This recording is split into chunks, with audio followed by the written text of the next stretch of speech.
Olá, este é o Poder Entrevista. Eu sou o Dini Nascimento, repórter do Poder 360 e vou entrevistar Edson Vasconcelos, presidente da FIEP, a Federação das Indústrias do Estado do Paraná. O empresário Edson José de Vasconcelos tem 47 anos. Nasceu em Cascavel, no Paraná. É formado em Engenharia Civil pela UFPR, tem MBA em Gestão de Empresas pela Fundação Getúlio Vargas e MBA em Negócios Internacionais pela Universidade de Ohio. Edson atua no ramo da construção civil e imobiliário, além do setor de energias renováveis. Foi presidente da Paraná Energia. Na FIEP, foi vice-presidente por 12 anos e coordenou o Conselho Temático de Infraestrutura da entidade. Assumiu a presidência da federação em outubro de 2023. O mandato tem duração de 4 anos. Edson, obrigado por ter aceitado o convite. Dini, eu que agradeço o convite aí.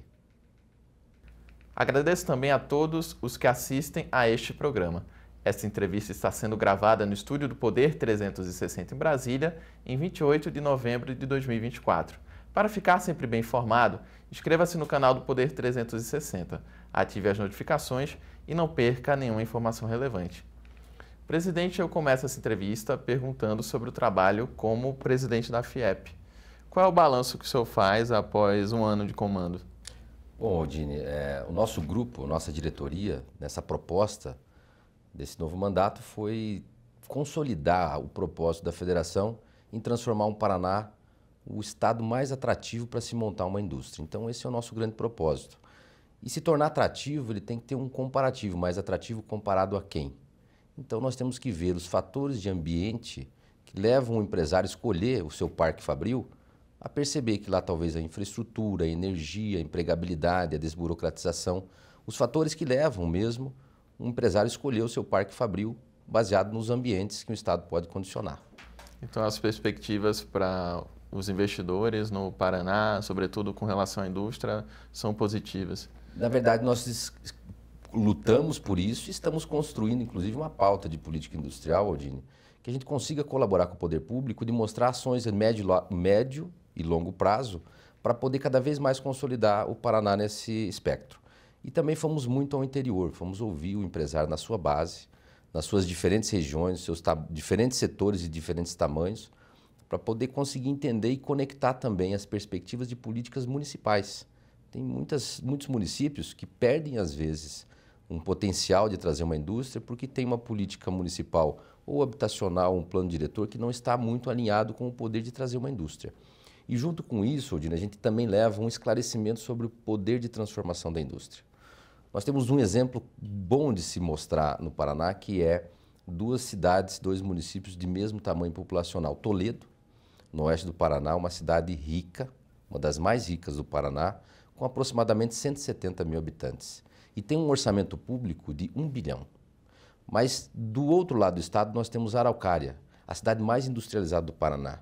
Tem 10% da indústria do Paraná neste município. Mesma população, 170 mil habitantes, com um orçamento público de 2 bi.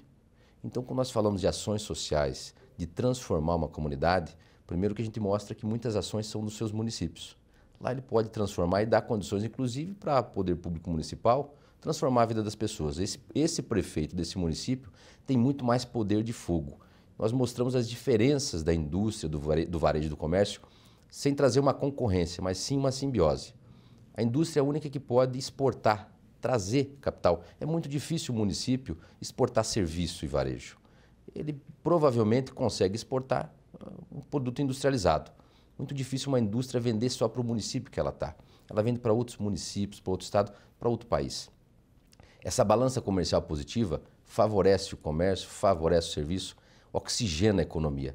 E isso é importante que a gente consiga demonstrar como o PIB per capita tem um resultado imediato. Então, onde tem indústria, o PIB per capita é maior. Então, nós estamos falando de cidades com potenciais, estado com potencial. Nós precisamos melhorar o PIB do estado e dos municípios. Eu gostaria de lhe perguntar sobre a indústria no âmbito nacional, porque, de acordo com dados do IBGE, em 2023, a indústria foi responsável por 25,5% da composição do PIB nacional, do PIB brasileiro. E nas últimas décadas, a participação da indústria tem caído. O que pode ser feito, então, para reverter essa situação? Bom, as políticas industriais, elas têm que olhar muito o ambiente industrial. É claro que um país continental como o nosso, nós não podemos cair no equívoco de achar que todos somos iguais logisticamente, próximos de mercado, poder de valor agregado por peso de produto. Um exemplo, uma indústria fármaco, ela não tem o impacto logístico, de deficiência logística, que tem uma indústria do agro com pouco valor agregado por peso produto. Nossa região, Paraná, é uma região que tem muita indústria do agro. Se você colocar alimentos num furgão e quiser atravessar o país, o valor do produto some no meio do caminho pelo frete. Mas se você colocar um caminhão de remédios, você pode inclusive colocar ele dentro de um jatinho, que impacta muito pouco no quilo do produto. O Paraná é um exemplo daquilo que nós podemos perceber dessa mescla toda sobre potenciais de valor agregado na indústria, a logística, nós conseguimos vender para o mundo, mas nós não conseguimos vender para o Brasil. O mercado brasileiro, em partes do mercado brasileiro, é inacessível para as indústrias do agronegócio paranaense, porque se você usar o rodoviário, ele simplesmente perde todo o seu valor de carga. Mas se você tiver os corredores de exportação, 1.000 quilômetros rodoviários dos portos do Paraná custam $67. O marítimo de 11.000 milhas náuticas para chegar na China custam 37. Então, essa percepção do ambiente nacional que a indústria precisa para conseguir ter o seu parque fabril, o governo federal pode incentivar setores, pode incentivar movimentos de interesse de política nacional, indústria de semicondutores ou alguma relocação mundial de insumos? Pode e deve. Mas o grande âmbito, na verdade, de políticas industriais está vinculados ao custo do Brasil dentro desses fatores de ambientes para a indústria. Infraestrutura, energia, mão de obra. O grau de automação hoje das nossas empresas é muito pequeno comparado aos Estados Unidos e parte da Europa. Quando falam que um trabalhador brasileiro produz 4 vezes menos, é um equívoco. Na verdade, o trabalhador brasileiro não está na mesma máquina do norte-americano ou do alemão que produz 4 vezes mais. A pergunta é como que nós conseguimos automatizar? Com um juro alto, com uma qualidade de energia, e muitas vezes não é só a disponibilidade energética, mas é a qualidade da energia, porque você, uma empresa automatizada, se tiver picos de energia, ela desarma. Nós temos que ter um ambiente favorável para a indústria ser competitiva e não perder ao longo do tempo essa comparação ao comércio e serviço que vem crescendo e não tem tantas dificuldades estruturais de ambiente como a indústria tem. Por falar nisso, o Brasil voltou a ter o Ministério voltado à indústria, liderado pelo vice-presidente Geraldo Alckmin. Como o senhor avalia a condução dele até aqui? Bom, ponto positivo. Colocamos a indústria em pauta. O mundo está entendendo que a indústria é quem dá valor agregado, quem dá consistência de distribuição de renda, que gera a condição de ter um PIB per capita maior. Se você pegar o Brasil e comparar alguns países, você vai perceber que o PIB per capita do Brasil é muito aquém daquele que a gente que deveríamos ter. Trazer a indústria em pauta é fundamental. Porém, nós percebemos que a nova indústria Brasil tem muita dificuldade de chegar na ponta. Claro que foi um apanhado de todas as ações que já estavam acontecendo, uma compactação razoável, acho que tem que ter um direcionamento. Tendo hoje uma pasta, nos dá mais força para poder evoluir a pasta. Agora, nós não podemos deixar de debater as políticas industriais, nacionais, estaduais e municipais. Então, acreditamos que estamos no caminho correto, mas nós precisamos ter muito mais contundência quando falamos principalmente de crédito e de ambiente industrial para as indústrias que já estão aqui configuradas. Parte das preocupações que nós percebemos, setoriais e regionais, elas vão ter grandes impactos após a reforma tributária. As cadeias de valor, muitas vão se relocar dentro do país, porque muitas estavam em certos locais pelos incentivos. Exemplo, energia no Mato Grosso é R$1.000 o mega. No Paraná e São Paulo é R$500 o mega para a indústria. Por que ele estava lá? Porque tinha alguma coisa que compensava essa deficiência de parte do ambiente. Agora, se ele perde esse benefício, o que ele vai fazer? Lembrando sempre que uma indústria de água, ela tem um raio de ação de 80 km, 90, ela não vai sair de lá. Mas aquela que tem valor agregado vai buscar estar mais próximo do seu consumidor, vai se relocar logisticamente.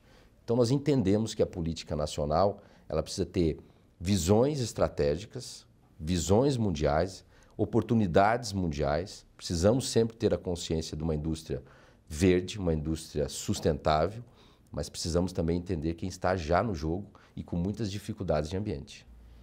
O senhor falou da reforma tributária sobre o consumo, a indústria tem uma grande expectativa, o senhor avalia que ainda seja possível aprovar a regulamentação em 2024? É uma incógnita, porém nós percebemos que a reforma ela traz um anseio antigo que nós tínhamos da simplificação, da universalização, da distribuição melhor do pagamento do tributo, da não cumulatividade, mas nós acabamos nos deslocando mundialmente quando nós falamos da carga total comparada aos países emergentes, aqueles que concorrem diretamente com o Brasil. O que nos preocupa diretamente é a alíquota. Nós fizemos um estudo muito eficiente, muito detalhado do Paraná e percebemos que a indústria não é uniforme numa visão de ter o retorno da reforma. Muitas das nossas indústrias terão acréscimo na carga tributária. É claro que nós tínhamos a Lei Candir, um distúrbio da condição de exportação, da cumulatividade, mas isso nós não poderíamos de fato ter feito antes de perceber o tamanho da ansiedade de arrecadação. Quando o arrecadador fala que não vai haver aumento tributário de arrecadação, é na visão de quem arrecada, não de quem paga. Muitos vão pagar mais e nós entendemos que a reforma administrativa deveria ser, com certeza, um passo inicial para nós não termos talvez a maior alíquota do nosso tributo aí mundial. Na sua visão, a alíquota padrão do imposto sobre valor agregado deveria ser de quanto? Vamos lá, o México tem uma alíquota total de 18%, a Índia um pouco acima de 20%, nós estamos falando em 28%. Nós temos que saber que o Brasil não está isolado do mundo, nós não vamos conseguir nos isolar. E também nós temos que entender que há grandes diferenças setoriais. Exemplo, a Argentina agora vai numa outra mão, como não é do Brasil, quando se fala da tributação da importação abaixo de $50. Mas por quê? De repente a Argentina abriu mão da sua indústria têxtil. Ela está fazendo um movimento para abrir mão da sua indústria têxtil. O mundo mostra, e não só agora a eleição do novo presidente dos Estados Unidos, que ele está sendo cauteloso no cuidar da sua indústria interna, repatriando parte da sua indústria e tratando com alíquotas para defender parte da sua indústria. Podemos abrir de forma indiscriminada e parametrizar alíquotas mundiais para todos os setores? Não. Então nós temos que saber que setores morrerão. É uma escolha. Nós vamos abrir mão de certos setores? Eu acredito que o Brasil é muito plural, nós precisamos entender as diferenças das regiões. Como é um país continental, nós temos esse problema. Entender que a conjuntura econômica e industrial do norte, do sudeste, do sul, sul e sudeste hoje tem 75% do PIB industrial do Brasil. E uma configuração totalmente distinta quando se fala de arcabouço fiscal ou de perspectiva da taxa de juro. O entendimento do Nordeste é que parte da repatriação do recurso que está no Sul e Sudeste oxigena, inclusive, o poder de compra do Norte e do Nordeste. Ok, mas, porém, esse arcabouço, no final, prejudica a todos, porque nós precisamos, parte desse ambiente, nós precisamos de juros adequados, porque senão a indústria vai morrer, inclusive, pela sua cadeia de impacto do juro. Eu queria lhe perguntar justamente sobre juros, porque a taxa Selic está em 11,25% ao ano e há a expectativa de que o Comitê de Política Monetária do Banco Central faça uma nova elevação de pelo menos meio ponto percentual. Com isso, a taxa básica de juros terminaria 2024 em 11,75%. Gostaria até que o senhor comentasse essa situação. Bom, vamos lá. Nós tivemos, há pouco tempo atrás, uma taxa Selic de na faixa de 2%. Mas o que levou nós termos essa taxa de 2%? Foi uma lógica natural sobre o cumprimento do superávit primário e o nominal automaticamente ele se encaixava dentro desse parâmetro. O nominal nunca vai dar resultado se nós agora estamos falando de uma dívida total do país de 7 trilhões e se aumentar 0,5% da nossa taxa básica de juros, nós vamos pagar 35 bilhões a mais. Então nós estamos fazendo uma tentativa de readequação para cumprir o arcabouço fiscal de 70 bilhões para 2 anos, mas o não cumprimento do superávit primário vai conflitar diretamente com quem financia esse não cumprimento. Então, hoje, a iniciativa privada, Odine, tem um grande concorrente no mercado de crédito, que é o próprio governo federal. O governo federal é um aspirador buscando recursos e arrolar sua dívida, e essa dívida está precificada. E a perspectiva da economia dessa rolagem da dívida, inclusive, já cria uma mudança de comportamento sobre juro pós e pré-fixado. Então, isso vai automaticamente afetar o juro a longo prazo. Isso é um desastre para nós, para a economia, para quem precisa investir cotidianamente em ativos. A nossa capacidade tecnológica, não estou falando nem em inovação, que é um outro conflito que a indústria brasileira vive. Se jogou muito holofote para a inovação e nós precisamos, dentro de uma certa perspectiva, melhorar o nosso parque fabril, atualizando tecnologicamente. Nós não precisamos inventar muita roda. Podemos ter startups, podemos ter unicórnios, podemos ter processos disruptivos, acredito que podem e não concorrem com a capacidade que nós devemos ter de atualização tecnológica. Porém, o grande inimigo que nós temos é acesso ao crédito e automaticamente o custo desse recurso. Muitas vezes, os nossos bens de capital, máquinas e equipamentos, eles não conseguem se pagar na operação e o contexto do juro, que não justifica, nós somos totalmente contra o aumento da taxa Selic, porém, o efeito da taxa Selic tem uma causa, nós temos que atacar a verdadeira causa. Conflitar ou confrontar o mercado financeiro dizendo que é equívoco ele achar que o modelo econômico nacional de não cumprir o superávit primário é uma questão técnica, não é ideológica. Nós precisamos ter, sim, é uma visão de mundo, nós precisamos ter uma ponderação adequada sobre esse tema. Por falar nisso, o governo anunciou em 28 de novembro um pacote fiscal que prevê a redução de 70 bilhões em gastos em 2 anos, né? Ou seja, até 2026 isso deve acontecer. Na sua visão, as medidas anunciadas são suficientes para alcançar o equilíbrio fiscal? Acredito que não é nem a minha opinião. O mercado financeiro e o dólar estão demonstrando aí. A expectativa, já vinha mais de 60 dias numa expectativa de se demonstrar algo contundente, razoável, dentro da razoabilidade. Nós, empresários, dentro do Covid, pós-Covid, dentro dessa relocação, todos os empresários vão sempre de encontro da boa governança, do bom uso do recurso. Isso é saudável, é natural, é importante.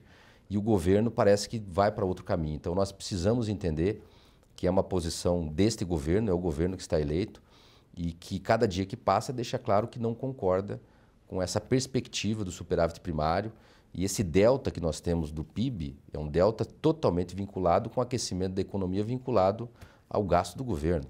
E nós, num momento histórico nacional de pleno emprego, então com uma capacidade ociosa, não é de maquinários, mas de capacidade ociosa de mão de obra tomada, e todo o acréscimo desse PIB nós não conseguimos transferir em produtividade. Se a gente conseguisse ter um salto de produtividade, mais máquinas, mais tecnologia, talvez nós produzíssemos mais produtos com menos pessoas e não teria o acréscimo dessa inflação no produto. O produto, no processo de escala, no processo industrial, ele não agregaria essa inflação e nós poderíamos ter um processo, inclusive, deflacionário.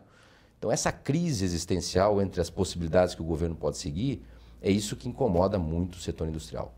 Na sua visão, então, o BNDES deveria ter um redirecionamento em relação às suas prioridades? Não, eu acho que essa questão...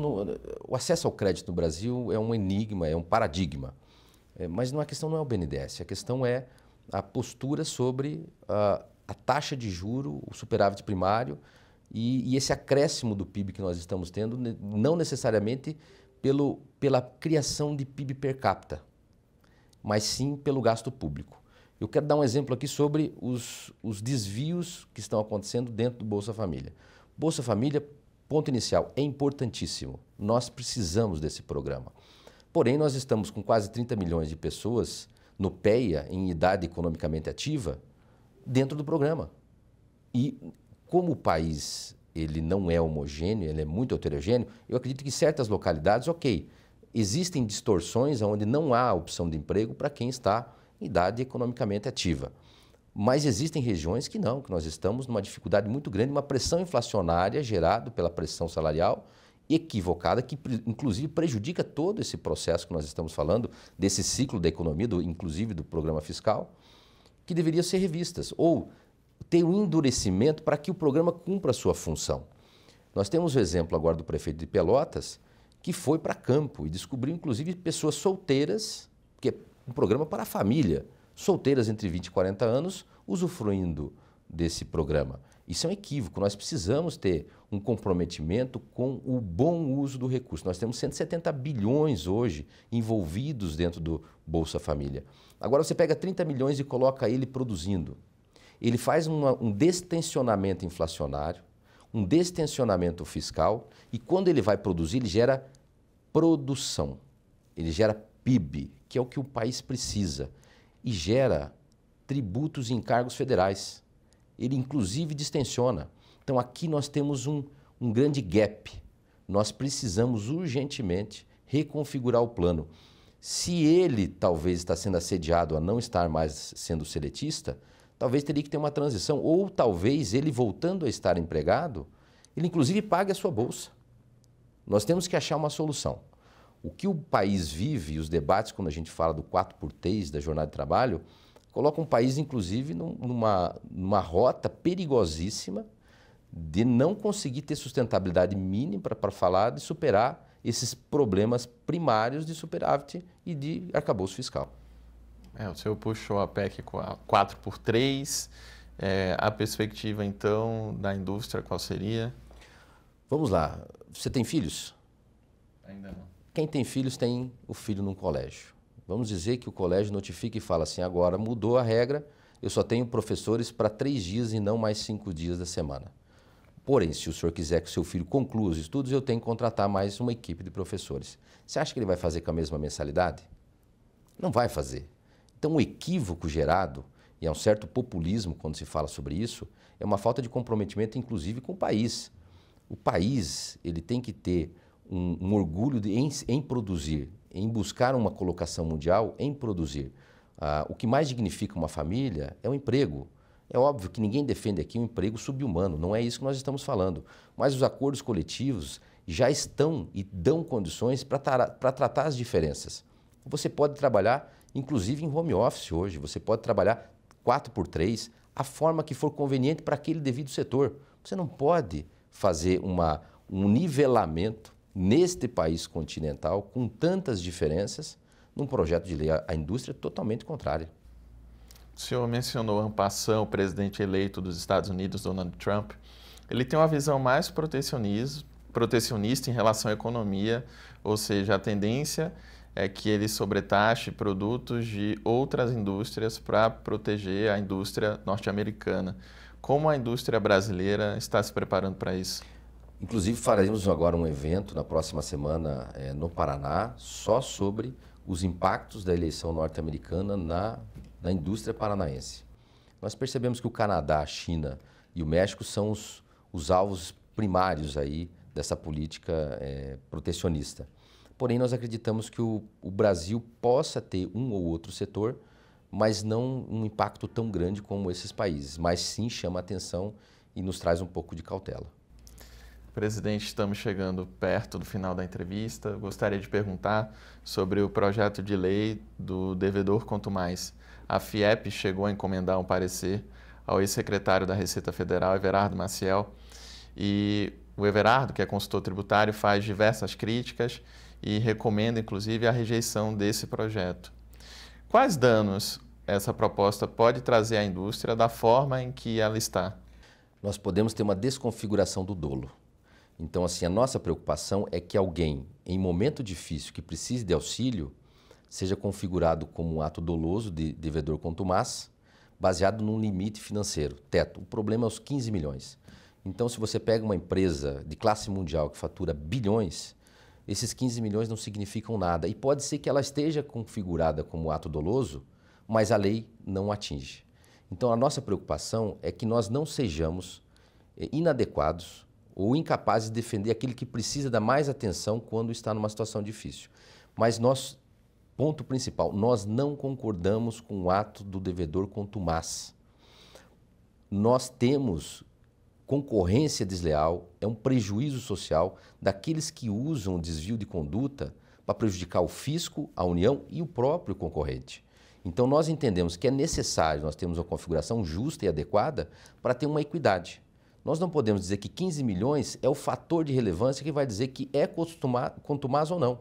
O dolo é o fator. Nós temos que configurar nesse projeto a melhor forma de estar transcrito o dolo. Essa é a posição da FIEP. Chega ao final essa edição do Poder Entrevista. Em nome do Jornal Digital Poder 360, eu agradeço ao presidente da FIEP, Edson Vasconcelos. Eu que agradeço o espaço e sempre estou à disposição. Agradeço também a todos os que assistiram a esse programa. Essa entrevista foi realizada no estúdio do Poder 360 em Brasília, em 28 de novembro de 2024. Para ficar sempre bem informado, inscreva-se no canal do Poder 360, ative as notificações e não perca nenhuma informação relevante. Muito obrigado e até a próxima. Poder Monitor. Acesse agora e ganhe 30 dias grátis.